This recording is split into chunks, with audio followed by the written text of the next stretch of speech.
আল্লাহর নবী যখন পৃথিবীতে আসলেন, বাবা আব্দুল্লাহ এর আগে দুনিয়া থেকে চলে গেলেন। বড় একা হয়ে নবীজি পৃথিবীতে আসলেন। আল্লাহর নবী যখন পৃথিবীতে এসেছে, কাসরা এবং কাইসার রোম পারস্যের সম্রাটদের দিনের পর দিন তারা পূজা করেছিল। সেই পূজা মণ্ডপের ভিতরে একটা কম্পন সৃষ্টি হয়ে গেল। গণকরা এসে বলল, এমন একজন জন্মগ্রহণ করেছে, গোটা আরবকে একত্রিত করে ফেলবে, সারা আরব একত্রিত হয়ে যাবে এবং কালেমার দাওয়াত এমন ভাবে ছড়ায়া যাবে, শিরকার পুত্তলিকতা মূর্তি পূজা মুখ থুবড়ে পড়বে। আল্লাহ পাক আজকে প্রমাণ করে দিলেন, একমাত্র তাওহীদ থাকবে, অন্য সব ধ্বংস হয়ে যাবে। নবীজির জন্মের সঙ্গে সঙ্গে যিনি প্রমাণ করে দিলেন তিনি কে? সব কেঁপে উঠেছে, তাদের বুঝতে আর বাকি নাই। এই সাম্রাজ্যের পরিবর্তন হবে, তাওহীদের জ্ঞান মানুষের মধ্যে ছড়ায় পড়বে। সেই তাওহীদের জ্ঞান সম্বলিত আল্লাহ রাব্বুল আলামিন নবী করিম সাল্লাল্লাহু আলাইহি ওয়াসাল্লামকে তাওহীদ দিয়ে পাঠালেন। জন্মের পরেই নবীজির কাঁধ মোবারকের ভিতরে ছোট্ট একটা কবুতরের ডিমের মতো খতমে নবুয়তের সিলমোহর ছিল। জন্মের পরক্ষণেই কাযিররিল হাজালা বাইনা কাতিফাই নবীজির দুই কাঁধের মাঝখানে কবুতরের ডিমের মতো খতমে নবুয়তের একটা সিলমোহর ছিল। একজন ইহুদি পণ্ডিত পাশ দিয়ে যাচ্ছিলেন। নবীজির এই দৃশ্য যখন দেখলেন, দুই কাঁধের মাঝখানে কবুতরের ডিমের মতো খতমে নবুয়তের সিলমোহর, আল্লাহ নবীর আকাশচুম্বী সম্মান আর ইজ্জতের কারণে লোকটা সাথে সাথে অজ্ঞান হয়ে মাটির মধ্যে লুটিয়ে পড়ল। আল্লাহু আকবার। ওনারা জিজ্ঞাসা করলো যে আপনি কোন কারণে অজ্ঞান হয়ে গেলেন? তিনি উত্তরে বললেন যে বড় আফসোসে আমি অজ্ঞান হয়েছি যে আমাদের মধ্য থেকে আল্লাহ তাআলা কাউকে এত শ্রেষ্ঠত্ব দেয় নাই। আখিরি নবী, নবীকুলের সম্রাট, শেষ নবী, নবী মুহাম্মদ সাল্লাল্লাহু আলাইহি সাল্লামকে যে শ্রেষ্ঠত্ব দিয়েছে। সুবহানাল্লাহ। নবী করিম সাল্লাল্লাহু আলাইহি ওয়াসাল্লাম পৃথিবীতে আসবেন। আসার পূর্বেই আল্লাহ রাব্বুল আলামিন এই জমিনের বুকে তাওহীদের একটা শিক্ষা দিলেন। ঠিক সেই সময়ে আব্রাহা যখন কাবাকে ধ্বংস করার জন্য এসেছিল, নবীজির দাদা আব্দুল মুত্তালিবের কাছে তেমন কিছু ছিল না। তিনি শুধু আল্লাহর দিকে দেখিয়ে বলেছিলেন, আল্লাহ ঘরটা আপনার। প্রত্যেক মালিকের এক একটা ঘর থাকে, আর এই ঘরটা আল্লাহ আপনি নিজে রক্ষা করার জন্য যথেষ্ট। পড়েন আল্লাহু আকবার। হস্তি বাহিনী সহ আব্রাহা এসেছিল নবীজি সাল্লাল্লাহু আলাইহি সাল্লাম এই পৃথিবীতে আসার 50 কিংবা 55 দিন পূর্বে। ইতিহাসের মধ্যে পাওয়া যায় নবী করিম সাল্লাল্লাহু আলাইহি সাল্লাম পৃথিবীতে আসার 50 কিংবা 55 দিন পূর্বে আব্রাহার হস্তি বাহিনীকে আল্লাহ রাব্বুল আলামিন এমনভাবে ধ্বংস করে দিয়েছিলেন, ফাজআলাহুম কাআসফিম মাকুল, চর্বিত ঘাস, পোকামাকড় যখন ঘাসগুলো খায়, পাতালতা খায়, পেটের মধ্যে যায় যেভাবে, বের হয় সব একরকম কালার হয়ে যায়, কোনটা কোন পাতা কোন লতা বোঝা যায় না।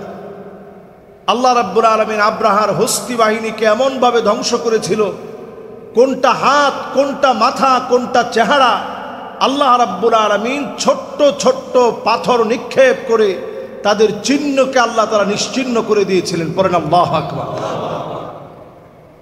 এই জমিনটা আল্লাহ রাব্বুল আলামিন তাওহীদের শিক্ষা দিয়ে আবাদ করাতে চান। আল্লাহ তাআলা যখন ছোট্ট ছোট্ট পাথর দিয়ে ধ্বংস করলেন আব্রাহার গোষ্ঠীকে, ইলেকট্রন, প্রোটন এবং নিউটনের মতো সক্রিয় শক্তিশালী একটা বিস্ফোরণ ঘটল এক একটা পাথর থেকে, হস্তি বাহিনী ধ্বংস হয়ে গেল। ঠিক সেই মুহূর্তে লোকদের ভাষ্য ছিল এই ঘর যার রক্ষা করেছেন একমাত্র তিনি কে? এটার নামই তাওহীদ।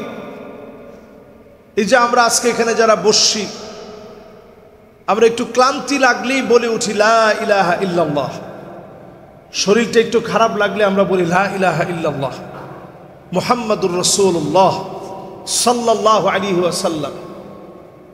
আল্লাহর হাবিব ইরশাদ করেন, জাদ্দিদু ঈমানাকুম, ঈমানটাকে তোমরা নতুন করে ফেলো, নবায়ন করে ফেলো। সাহাবায়ে কেরাম আরজ করলেন, ওগো রাসূলুল্লাহ, ঈমানকে নতুন কেমনে করব? আল্লাহর হাবিব বলেন, জাদ্দিদু ঈমানাকুম, ঈমানটাকে একটু নতুন করো।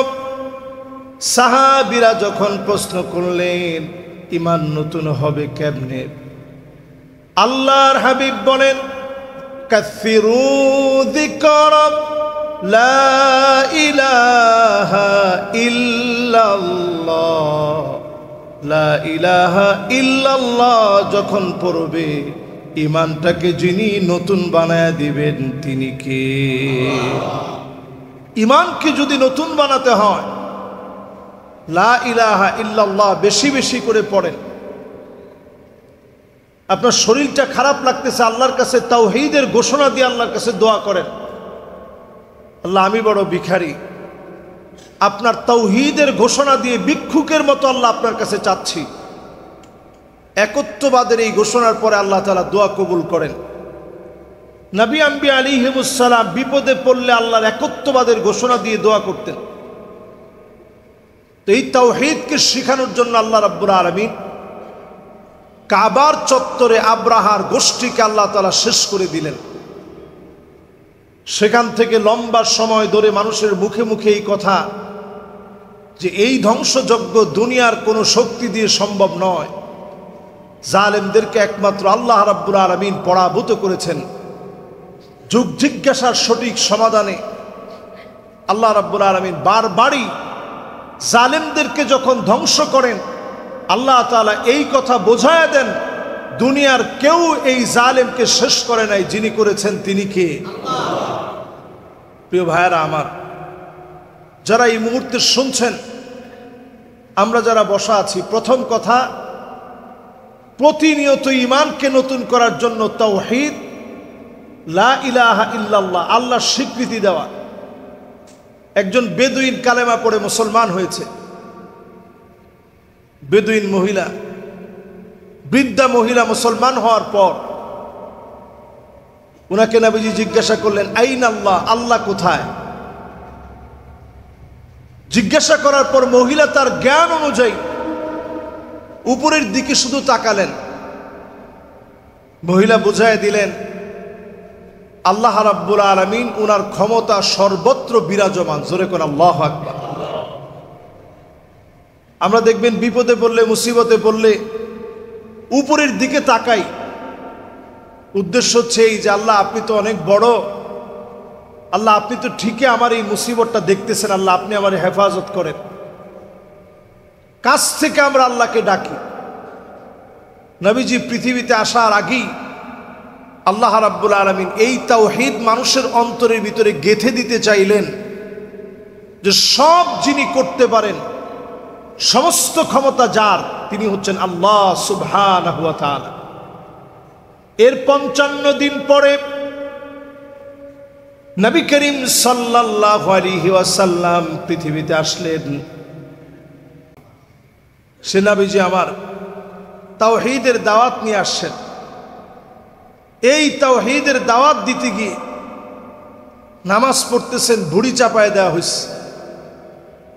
একটু চিন্তা করেন কত বড় একটা ভুঁড়ি, এটা বলতে গেলে সহজে বলা যায়। একটা ভুঁড়ি আমরা ধরতে ঘৃণা করি, এমন দুর্গন্ধযুক্ত একটা ভুঁড়ি নামাজরত একটা মানুষের কাঁধের মধ্যে চাপায় দিয়েছে। নবীজির দম বন্ধ হতে নিয়েছে। নবীজিকে জামা ধরে উঁচা করে ফেলেছে। হযরতে আলী রাদিয়াল্লাহু তাআলা আনহু বলেন, আমি 11 বছরের একজন যুবক, আমি তাকায় দেখি Abu Jahl, Utba, Shaiba, Utba bin Abi Muait সবাই মিলে আল্লাহর নবীকে কষ্ট দিচ্ছে। নবীজির এই কষ্টের সময় আমি সেই দিন চিনলাম আবু বকরকে। আবু বকর রাদিয়াল্লাহু তাআলা আনহু দৌড়ায় চলে আসছে, আল্লাহর নবীর পাশে এসে দাঁড়িয়েছে। কাফেরদের কাছ থেকে নবীজিকে ছুটিয়ে নিয়েছে। আল্লাহর নবীকে যখন ছাড়িয়ে নিলেন, আবু বকর রাদিয়াল্লাহু তাআলা আনহুর চোখের ভিতরে আঘাত করলেন। চোখ দিয়ে পানির পরিবর্তে টপ টপ করে রক্তগুলা ঝরতেছিল। আজকে যেই জায়গাতে আমরা তাওয়াফ করি, এই জায়গার ভিতরে রক্ত ঝরেছে আবু বকরের। যেই জায়গায় তাওয়াফ করি, এই জায়গায় রক্ত ঝরেছে হযরতে বেলালের। অসংখ্য সাহাবায়ে কেরামের রক্ত ঝরেছে। সুমাইয়া রাদিয়াল্লাহু তাআলা আনহা জীবন দিয়েছে। আজকে যে টাইলসের ভিতরে আমরা তাওয়াফ করি, অসংখ্য শহীদদের রক্ত ঝরেছে, সাহাবায়ে কেরামের রক্ত ঝরেছে। এর মধ্য দিয়ে জমিনে যিনি তাওহীদকে প্রতিষ্ঠা করেছেন তিনি কে? তাওহীদ এমনি প্রতিষ্ঠা হয় নাই। আল্লাহর কাছে কেন তাওহীদের দাম এত বেশি? অধিকাংশ লোক আমরা লা ইলাহা ইল্লাল্লাহ অর্থ জানলেও বিশ্বাসে আমরা লা ইলাহা ইল্লাল্লাহ কতটুকুন বিশ্বাস করি একটু চিন্তা করেন। আল্লাহ ছাড়া আমার কোনো ইলাহ নাই। নবী মুসা আলাইহিস সালাতু ওয়াস সালাম আল্লাহর কাছে জিকির করার জন্য সবচেয়ে দামি একটা কালেমা চাইলেন। আল্লাহকে বললেন, আল্লাহ এমন একটা কালেমা আপনি আমাকে দিবেন যেই কালেমাটা সবচেয়ে দামি। আল্লাহ পাক লা ইলাহা ইল্লাল্লাহ যখন জানায় দিলেন, নবী মুসা আলাইহিস সালাম বললেন, আল্লাহ এটা তো এমন এক কালিমা যেটা সবাই বলে, নতুন কোনো কিছু দেন। আল্লাহ জানায় দিলেন, নবী মুসা লা ইলাহা ইল্লাল্লাহর দাম যদি তুমি জানতে, সারা দুনিয়া একদিকে, লা ইলাহা ইল্লাল্লাহ যদি একদিকে রাখা হয়, লা ইলাহা ইল্লাল্লাহর পাল্লা যিনি ভারী বানায় দিবেন তিনি কে? এই জন্য যখনই শরীরের ভিতরে ক্লান্তি বোধ হবে, আপনি লা ইলাহা ইল্লাল্লাহ বলে ফেলবেন। আল্লাহ আপনি ছাড়া আমার কোনো ইলাহা নাই, আপনি ছাড়া কোনো মাবুদ নাই। ইউনুস আলাইহিস সালাতু ওয়াস সালাম মাছের পেটের ভিতরে বিপদে পড়ে গেলেন।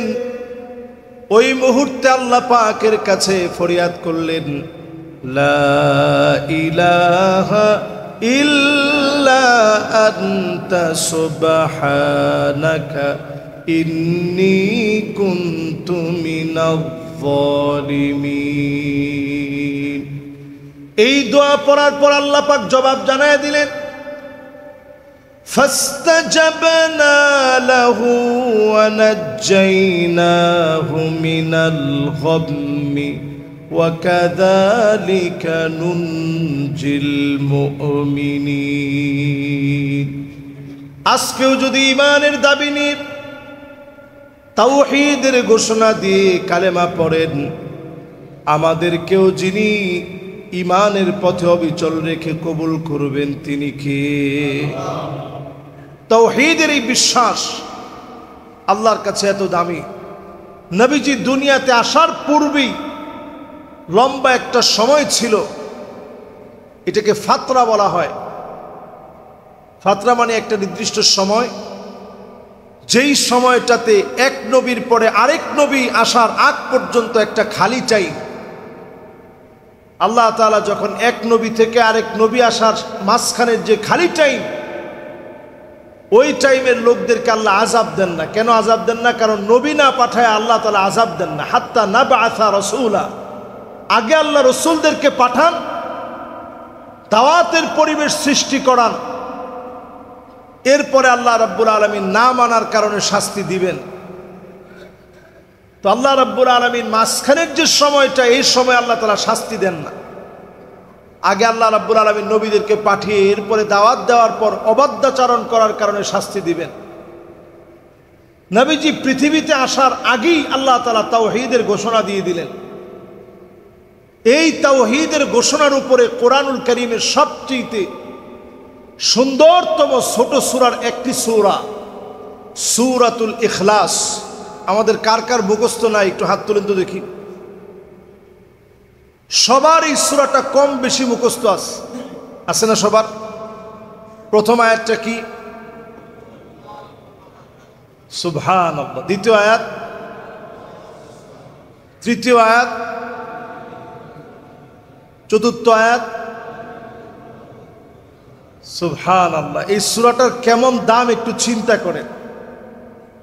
এই সূরাটা এমন সূরা, কিছু ইহুদি এসে নবীজি সাল্লাল্লাহু আলাইহি সাল্লামকে বিরক্ত করতেছে।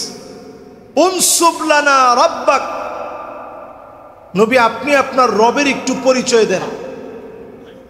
মুহাম্মদ তুমি তোমার রবের পরিচয় দাও। আহুয়া মিন যাহাবিন, তোমার রব কি স্বর্ণের তৈরি? আম মিন খাসাবিন, না কাঠের তৈরি? নাউযুবিল্লাহ বলেন।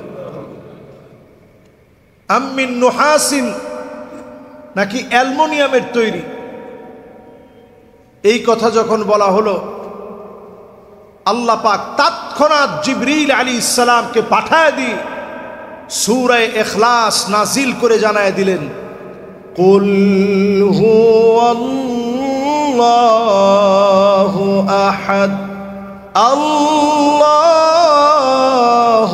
সামাদ লাম ইয়ালিদ ওয়া লাম ইউলাদ ওয়া লাম ইয়াকুল লাহু কুফুয়ান আহাদ। চারটা আয়াতের ভিতরে আল্লাহ নিজের পরিচয় দিলেন। কুল, হে রাসূল আপনি বলুন, হুয়াল্লাহু আহাদ, তিনি আল্লাহ একক, যার দ্বিতীয় কেউ থাকতে পারে না। বলেন আল্লাহু আকবার। আল্লাহুস সামাদ, তিনি অমুখাপেক্ষী, দুনিয়ার সবাইকে তিনি খাওয়ান, তিনি নিজে খান না। সবার চাহিদাগুলা তিনি পূরণ করেন। আল্লাহ কারো কাছে কোনো কিছু চাইতে হয় না। আমার আল্লাহর ভান্ডারটা এত বড়,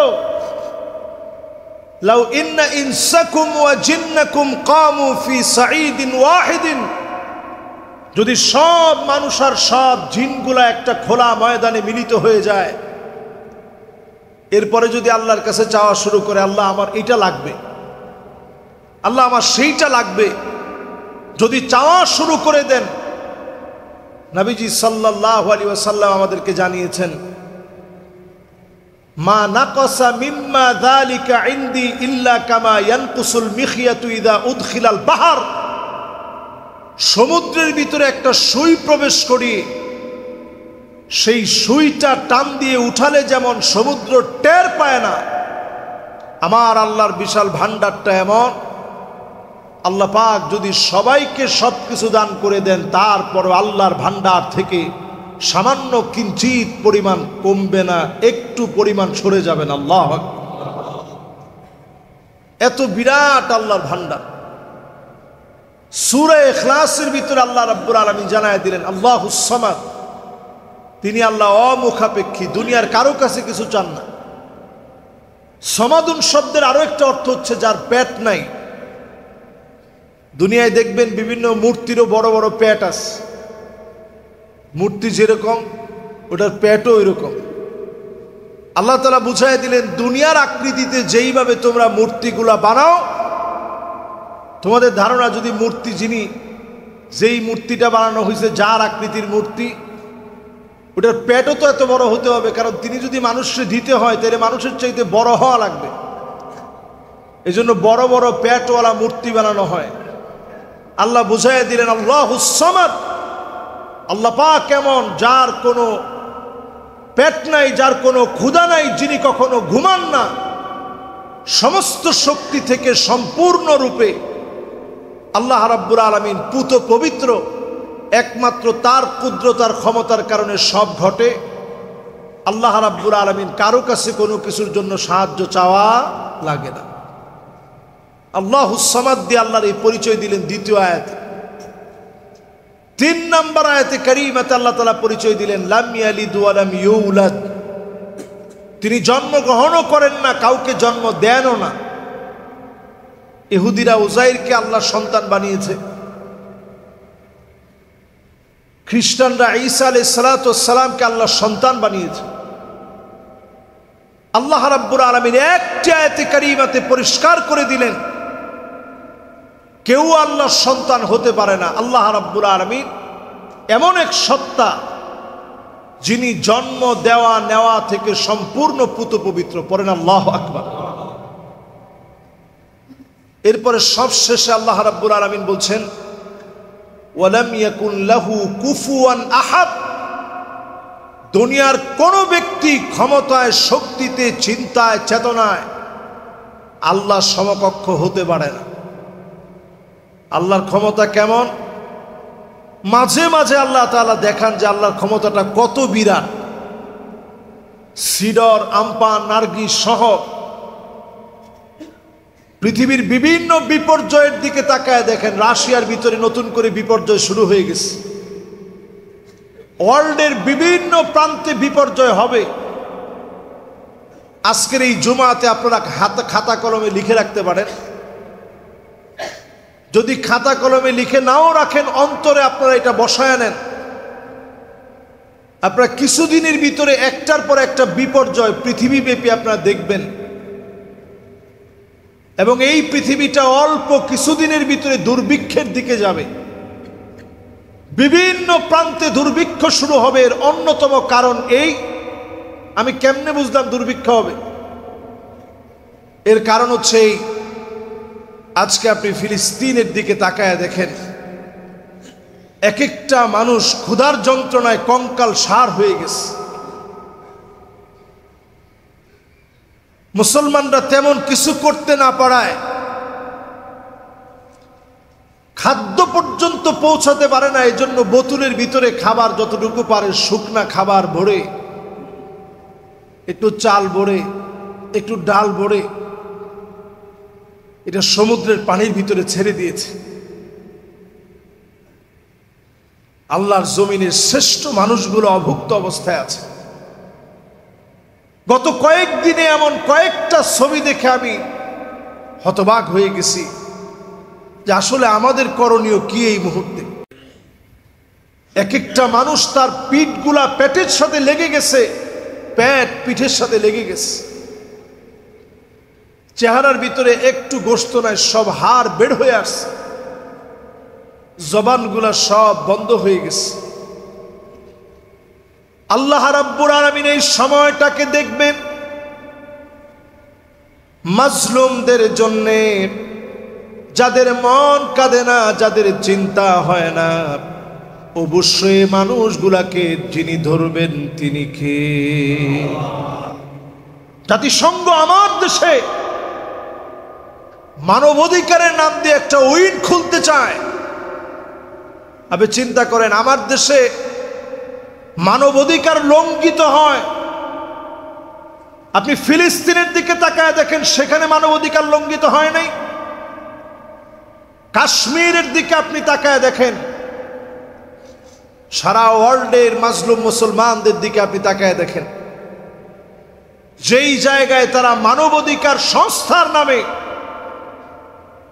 জাতিসংঘ যেই জায়গায় গিয়ে একবার খুঁটি গেড়েছে, ওই জায়গায় তাদের নথিপত্র চাওয়ার মতো ক্ষমতার কারণে তারা যা ইচ্ছা তাই করবে।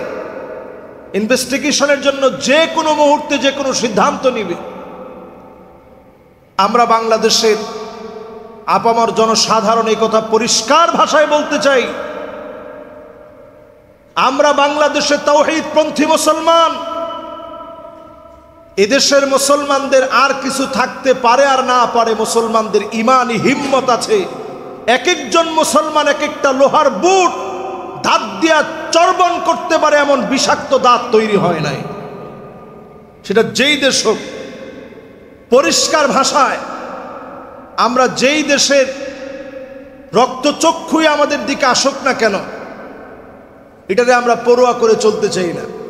এই পৃথিবীর ভিতরে বিপর্যয় একটার পর একটা আসবে। অল্প কিছুদিনের ভিতরে শুধু বিপর্যয় আমরা দেখতেছি এবং দেখব সামনে। কারণ তারা মুসলমানদেরকে ধ্বংস করার জন্য চূড়ান্ত সিদ্ধান্ত নিয়ে সকল দেশে হাত বাড়িয়ে দিয়েছে। বাকি ছিল আমার বাংলাদেশটা। পাকিস্তানকে তারা একের পর এক কষ্ট দিয়েছে, আফগানিস্তানকে তারা তিল তিল করে কষ্ট দিয়েছে। এখন যে দেশগুলা বাকি আছে তার মধ্যে একটা দেশ আমাদের বাংলাদেশ। এই দেশটাকে হাতে নেওয়ার জন্য চূড়ান্তভাবে চক্রান্ত করছে। নবী সাল্লাল্লাহু আলাইহি সাল্লাম একটা হাদিসের মধ্যে আমাদেরকে জানাই দিয়ে গেছেন। নবীজি বলছেন, এমন একটা সময় আসবে আমতাদাল আকালা ইলা কাসআতিহা। এই হাদিসটা আমি পড়ার পরে ভালো বুঝি নাই, কিন্তু এখন আসার পরে আমার কাছে এত বেশি বুঝে আসছে। নবীজি বলেছেন যে একটা সময় আসবে সারা দুনিয়ার সব মুসলিমরা মিলে যাবে। দস্তরখানায় যেভাবে খাদ্য বেড়ে মেহমানদারি করা হয়, যে ভাই এটা থেকে একটু নেন, এটা থেকে একটু নেন, এই খাবারটা একটু টেস্ট করে দেখেন। নবীজি বলছেন এইভাবে করে মুসলমানদেরকে জায়গায় জায়গায় মারা হবে। মেহমানদারি করানোর জন্য দস্তরখানায় যেভাবে খাদ্য বেড়ে রাখা হয়, এইভাবে আমার উম্মতদেরকে মারার জন্য সারা দুনিয়ার মুসলিমরা এক হয়ে যাবে। আজকে আমরা সেই সময়টা তাকিয়ে দেখতেছি, সারা দুনিয়া যেন এক হয়ে গেছে, মুসলমানদেরকে শেষ করতে হবে। দুর্বিষহ এই সময়ে ঈমান রাখা কতটা কঠিন হবে। নবী আলাইহিস সালাতু ওয়াস সালাম বলেন, ঈমান রাখা এত কঠিন হবে, হাতের ভিতরে একটা আগুনের যদি একটা আংরা রাখা হয়, কয়লা রাখা হয়, এটাকে নিয়ন্ত্রণ করা আপনি মানুষ হিসাবে, রক্ত গোশতের মানুষ হিসাবে আপনার জন্য যেমন কঠিন, শেষ জামানায় ঈমান টিকিয়ে রাখা এমন কঠিন। এই চ্যালেঞ্জিং সময়ে ঈমানটারে যদি আপনি টিকায় রাখার চেষ্টা করেন, সওয়াব কেমন। নবী আলাইহিস সালাতু ওয়াস সালাম বলেন, সওয়াব এত বেশি হবে, তোমাদের 50 জন সাহাবীর যে মূল্য, যে দাম আল্লাহ তাআলা দিয়েছেন, তাদের এক একজন শেষ জামানার উম্মতের দাম আল্লাহ তাআলা 50 জন সাহাবীর সমান বানায় দিবে। সুবহানাল্লাহ। চিন্তা করতে পারেন, আমরা শেষ জামানার একেবারে শেষ মুহূর্তে আছি। বড় বড় আলামতগুলো শুধু আমাদের সামনে প্রকাশিত হয়নি,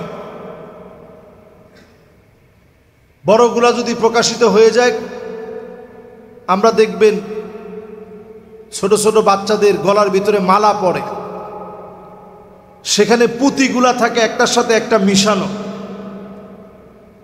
একটা মালার যদি একটা পুঁতি পড়ে যায় ছিঁড়ে, বাকিগুলা পড়তে সময় লাগে কতক্ষণ? একটার পর একটা পড়ে, স্বাভাবিক না? আমরা যে তসবিহ ব্যবহার করি, তাসবিহও যদি একটা দানা যদি ছিঁড়ে যায়, এখান থেকে ধরেন যদি ছিঁড়ে যায়, পরেরগুলা পড়তে সময় লাগবে? সময় লাগবে। তো কিয়ামতের বড় আলামত যদি একটা যদি প্রকাশিত হয়ে যায়, পরে সবগুলো একটার পরে একটা। এই তসবিহ থেকে পড়লে যেমন সময় লাগে না, মালা থেকে পড়লে যেমন সময় লাগে না, এরকম একটার পর একটা পড়তে থাকবে, কোনো সময় লাগবে না।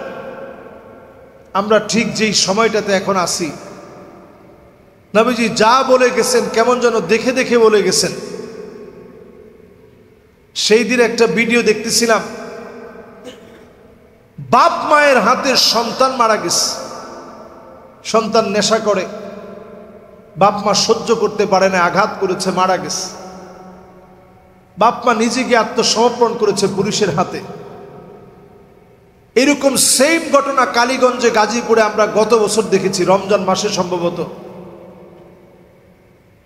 এইরকম ঘটনা ঘটছে। কিয়ামতের আগে এমন বিভৎস ঘটনা জায়গায় জায়গায় ঘটবে। সন্তানের হাতে মা বাপ মারা যাবে, শহীদ হবে। ভাইয়ের হাতে ভাই খুন হবে। এই দৃশ্যগুলা বাড়বে, বিপর্যয় বাড়বে। এমন দৃশ্য মানুষ দেখবে যেটা আগে দেখে নাই, কল্পনাও করতে পারে নাই। এমন দৃশ্যগুলা দেখবে। নবী আলাইহিস সালাতু ওয়াস সালাম আমাদেরকে সতর্ক করে বললেন, ওয়ায়াকুনুল ইসলামু গরীবা, সারা দুনিয়ার ভিতরে মুসলিমদেরকে মারা হবে, রক্তপাত ঘটানো হবে। এমন সময় চলে আসবে জায়গায় জায়গায় মুসলমানেরা মার খাবে। সবাই মুসলমানদেরকে দুর্বল মনে করবে, শক্তিহীন বলে মনে করবে। সারা দুনিয়ার ভিতরে বিপর্যয় যখন হবে, এরপরে আল্লাহ নবীর উম্মতদেরকে আল্লাহ দামি বানায় দিবে। ইমানের পরীক্ষার উপরে যারা টিকবে, শেষ সম্বল ইমানকে পুঁজি করে আল্লাহর যে গোলামেরা ইমানের পথ ধরে চলবে, তাওহীদের উপরে থাকবে, তাওহীদ আর ইমানের কারণে যিনি মাফ করে দিবেন তিনি কে? জন্য তাওহীদের এই শিক্ষা বড় দামি। নবীজিকে যখন কাবা চত্বরে জুলম করা হচ্ছিল, নবীজি কখনো বদদুয়া দিতেন না। কিন্তু ওই যে নামাজের সময় নবীজির কষ্ট দিছে, নবীজি ওই দিন আর সাথ দেন নাই। তায়েফের ময়দানে নিজের শরীর থেকে রক্ত ঝরেছে, নবীজি প্রতিশোধ নেওয়ার জন্য বদদুয়া করে নাই। কিন্তু নামাজের ভিতরে ডিস্টার্ব দিলে নবীজি সহ্য করে নাই। নবীজি ওই দিন উঠে আল্লাহর কাছে বলছে, আল্লাহুম্মা ইয়াকা আবা জাহাল, আল্লাহুম্মা ইয়াকা উতবা, আল্লাহুম্মা ইয়াকা শাইবা, আল্লাহুম্মা ইয়াকা উতবা বিন মুঈদ। আল্লাহ, এই কয়টার দায়িত্ব তোমার কাছে দিলাম। Abu Jahl, Utba, শাইবা, Utba bin আবি মুঈদ, এই কয়টারে আল্লাহ আপনার হাতে আল্লাহ উঠায় দিলাম। আল্লাহ আপনি দেখেন। নবীজি এই কথা বলছেন, বদরের প্রান্তে দেখা গেল সবগুলা নাস্তানাবুদ হয়ে পড়ে আছে। নবীজি গিয়ে জিজ্ঞাসা করতেছে, হাল ওয়াজাদতুম, আজকে কি তোমরা পাইছো? ওমর রাদিয়াল্লাহু তাআলা আনহু বলতেছে, ইয়া রাসূলুল্লাহ, এগুলো তো সব লাশ হয়ে আছে, এরা কি পাবে? এরা কি শুনে? আল্লাহর নবী বলতেছেন, হ্যাঁ এরাও শুনে। সেই দিন আল্লাহ রাব্বুল আলামিন সবগুলোকে শেষ করে দিলেন। আল্লাহ তাআলা প্রমাণ করে দিলেন, কাফেরদের শক্তি বেশিক্ষণ স্থায়ী হয় না। আজকের এই সময়ের বদদুয়া বেশি দিন সময় লাগবে না। অল্প সময়ের ভিতরে আল্লাহ তাআলা একটা সুদিন দিবেন। মুনাফিকদেরকে আল্লাহ তাআলা চিহ্নিত করে দিবেন। মুনাফিকরা সমাজের ভিতরে চিহ্নিত হয়ে যাবে। মুমিনদেরকে আল্লাহ রাব্বুল আলামিন চিহ্নিত করবেন। এই মুবারক আজকের জুমাতে, সফর মাসের 6 তারিখের আজকের জুমাতে নবীজি সাল্লাল্লাহু আলাইহি সাল্লামের জীবনী থেকে তাওহীদের অংশ দিয়ে শুরু করেছি। নবীজি দুনিয়াতে আসার আগেই আল্লাহ তাআলা এই জমিনের মানুষকে জানিয়ে দিয়েছেন, তাওহীদের একজন ঘোষক এই পৃথিবীতে আসবে। তিনি হচ্ছেন নবিকুলের সম্রাট মুহাম্মদুর রাসূলুল্লাহ সাল্লাল্লাহু আলাইহি সাল্লাম।